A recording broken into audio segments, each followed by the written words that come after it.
California's harassment prevention laws are now being used by state universities to compel students to affirm transgender ideology.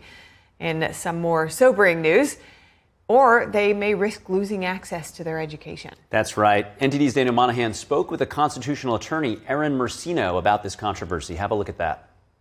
Under new state mandates, students must complete an online sexual harassment and anti-discrimination course that broadens the definition of harassment. The University of California's version, known as SHAPE, for Sexual Harassment, Anti-Discrimination Prevention and Education, defines refusing to use transgender pronouns or objecting to males in women's restrooms as creating a hostile environment. Students must answer quiz questions consistent with those views. Those who fail cannot register for classes the next semester. And so it makes a person who believes in following, biology and the biological distinctions between a man and a woman, it puts them in the position where they're being accused of sexual harassment per this training. Chief of Supreme Court Litigation Erin Mercino says there's strong Supreme Court precedent dating back to the 1940s that makes this kind of compelled speech unconstitutional. West Virginia versus Barnett is really the quintessential case on compelled speech. And in that case, students were being required to stand up and recite the Pledge of Allegiance, and it was against their beliefs. And the Supreme Court said that students cannot be required to stand up and engage in compelled speech that is different than what they believe.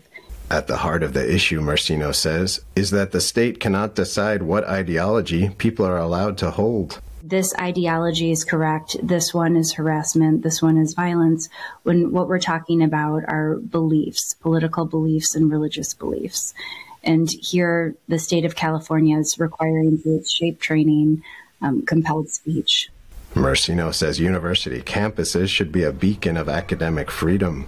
But here, it seems like they're just telling students what they must believe instead of giving any sort of dialogue to the different political beliefs or religious beliefs that are truly in place here. Mercino says many professors who disagree stay quiet to protect their jobs.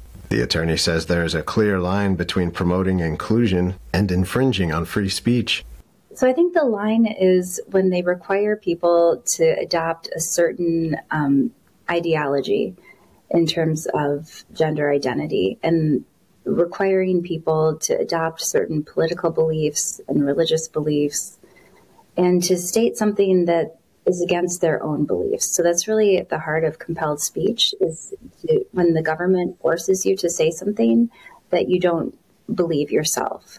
Mercino says the weight of freedoms is on everyone's shoulders, and it's increasingly falling on the shoulders of young people. In the SHAPE training, one required question reads, "My name is Mona and I am transgender. Jane continues to call me James and objects to me using the women's restroom. What type of prohibited conduct can this be?" The only accepted answer, hostile environment.